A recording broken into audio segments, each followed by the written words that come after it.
Hey there guys, welcome back to Artifact Studios, and today is a video about the racks that I have developed in the last couple of weeks and which are now actually available for all VIP members of the Artifacts website.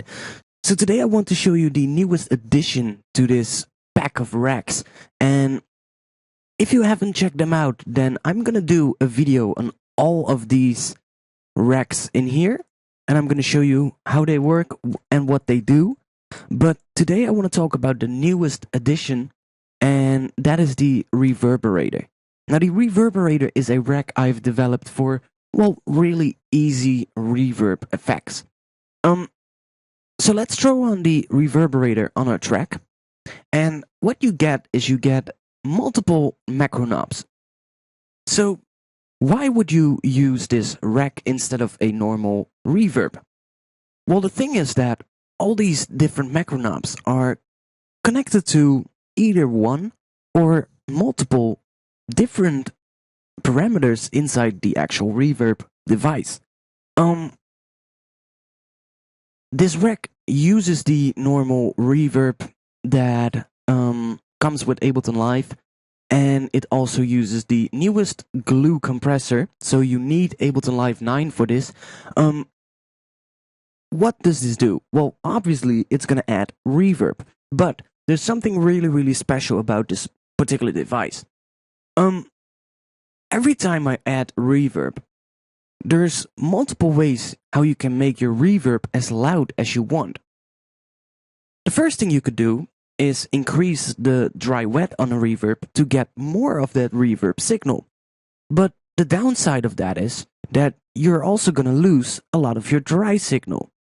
And with that, you're also going to lose some punch. Now, another way to go around this is adding the reverb to a send track, which could be really good and is actually, well, the thing that I do the most. But sometimes you want to use reverb in a little bit more of an sound design kind of way, in an original kind of way, and you don't really need that reverb to be added to a lot of different tracks. You just want to add some reverb to a drum loop, or you want to add some reverb to a synth sound or a percussion sound.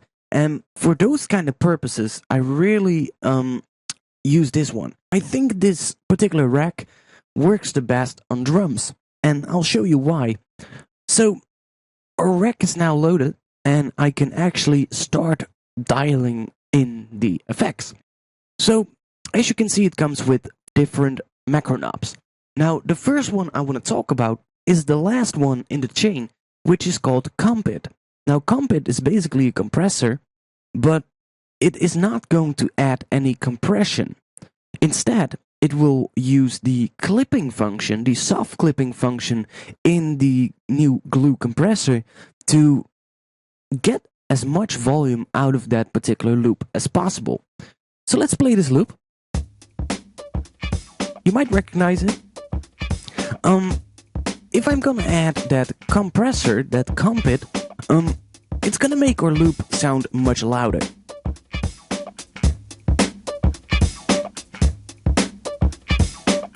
So you just heard how we got a much louder loop without actually getting too much artifacts of the compression. We're using the soft clipping to basically just make this loop a lot louder. Now, by doing that, we are also going to increase the reverb. Now, at the moment, I haven't actually added the reverb yet, but to make this reverb much more prominent, I can use this compressor. So you can use this particular device in multiple ways. I mean, if you just want to make your drums a little bit louder, just add this particular rack to it and leave all the settings alone except for the compression, and just make it a little bit louder, you know? Now, all the other settings are mostly connected to the reverb, so let's add a little bit of that compression, which is gonna help us to, well, hear how the reverb is affecting the sound. Let's bring up the dry wet on the reverb.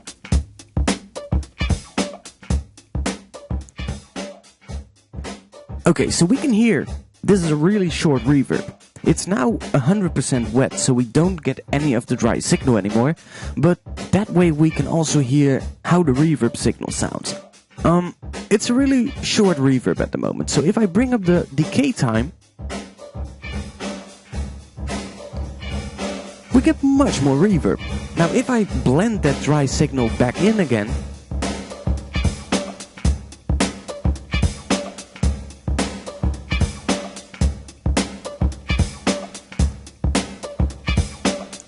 so that sounds a lot better.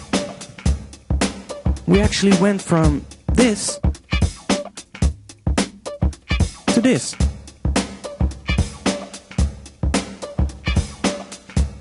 So you can hear how that really brings out a lot of the room and the space in this particular loop. And I can now also play around with the room size. Now, right now the room size is really small. And when you bring up the room size, your reverb signal is generally going to be a little bit less prominent because the room is much, much bigger. And let's just pretend we are in a room, and that room is really, really small. So when you play a sound pretty loud in that room, because that room is really small and the walls are really close to each other, we get a lot of reflections. And that is because the sound will basically travel much less until it reaches a wall. And then it bounces back towards your listening position. And that is the reflection of the reverb. Now, when you make that room a lot bigger, the walls are going to be much more further apart. And by doing that, you get a little bit less reflection because the actual sound signal takes much longer to reach one of those walls. And when it reaches those walls, it will bounce back towards your listening position.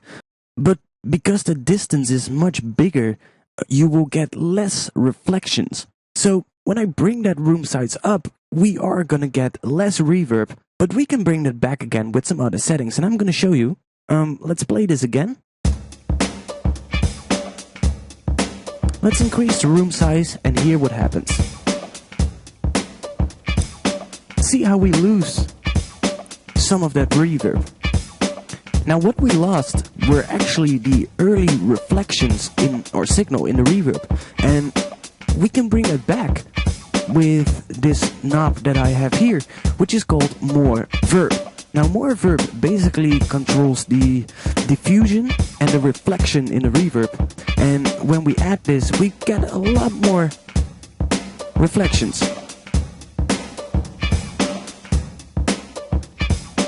So we can basically bring those reflections back a little bit. I've also got the pre-delay, which will add some more space. You know, it will basically add a delay to the reverb signal.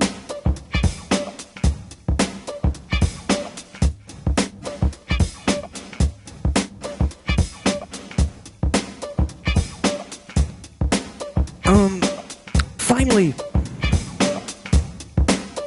I've got the high-pass filter, which basically is nothing more than just a high-pass filter on the reverb signal.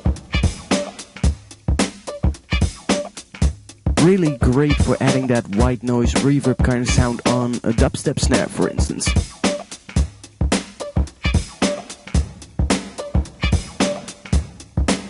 And finally, I've got the damp it.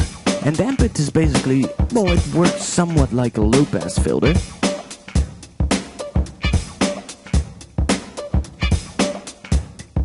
It will basically just filter out that high end of the reverb and make it sound a little bit more realistic. It's pretty great. You know, the difference is really big. But it just depends on what you need. You know, sometimes you need a reverb with a lot of high end, and sometimes you want a reverb with a lot, well, less high end. So yeah, that's it. That's it for this particular sound. This rack is available on the Artifacts Studios website for all VIP members.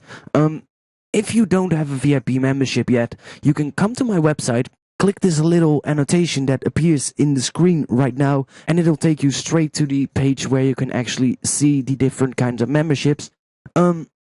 Every membership is exactly the same except for the duration of the membership. The cheapest one will be 1 month of access, so you can get access to the website for 1 month, download all the particular downloads, and after that month, you will either have to renew your account, renew your membership, or you won't have access anymore to the downloads. The second membership is a 3-month membership, which is basically you get 3 months of access, and with that you not only get access to the downloads, but you also have access to all the updates that I release for these particular downloads. You will basically have 3 months access to all the updates.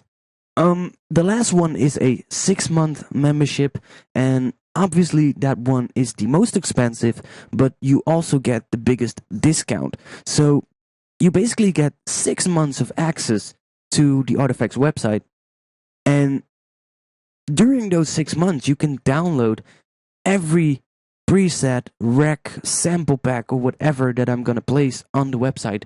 You can also come to the forum and post your music as a VIP member in the VIP feedback section.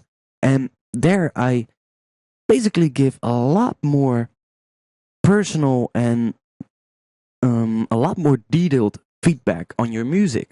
So if you want to have some feedback on your music, and not just feedback like, whoa, good track and maybe do this and this, but really get a detailed feedback session on your music, then post your music there. As a VIP member, you can get that feedback from me. If you aren't a VIP member, there's still a lot of things on my website that you can do.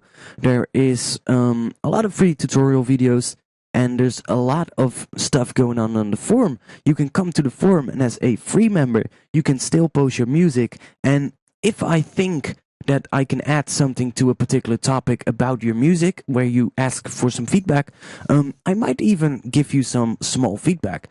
And other than that, you can also get and ask feedback from a lot of other users on the website. You know, there's a lot of producers on my website right now, and all these people, they will, well, listen to your music. You know, if you want some feedback, be sure to post your music on the forum in the right got something to show feedback category, and also leave some feedback to other users, because that will increase the chance that you're going to get some feedback back significantly. And by doing that, you know, you just get a lot more attention to your music, basically. So yeah, that was it for today's video. Tomorrow is going to be another Tutorial Tuesday. As you guys know, I'm going to work on the intro, and we're going to build up towards that part where we're going to kick in the drop. And I still have no clue what to do with that track. I still have no idea how to make the actual drop. So I'm pretty excited, you know, I'm pretty looking forward to seeing what I can come up with in, well, the shortest amount of time as possible. And I really, really hope that it's not going to take me 5 hours to record, and afterwards I think, well, this doesn't sound good at all. So yeah, if you like these videos, subscribe to my channel for a lot more, both free and VIP videos. You can find them on my channel. If you have any questions regarding the downloads, the VIP section, or tutorials, or maybe you've got a request for me, then please leave your questions and all these other things at Twitter. Tweet them to @ArtifactStudios, and I'll try to get back at you within 2-3 days, sometimes 1 day. It depends how busy I am. Yeah, there's gonna be a lot more coming up. I'm working really hard at both the website, the YouTube channel, and a lot more. And just keep an eye on this YouTube channel or my website to keep up to date with all the latest little things. I post a lot on Twitter too, by the way, so if you guys want to have a little bit of a conversation with me and want to talk a little bit about music production stuff and stuff like that, come to my Twitter. there is a annotation somewhere down below in the screen that will link you straight to my Twitter, and you can basically just connect with me and get some answers, or just have a little bit of a chat. You know, I like to chat with other producers. It's something I really like to do, especially with people who watch my videos. You know, I want to have that little bit of a personal connection with all my viewers. So yeah, I think I rambled on a little bit too much already. I think it's the best thing to do now is just stop making this video. Guys, see you tomorrow, Tutorial Tuesday. You know it. Peace.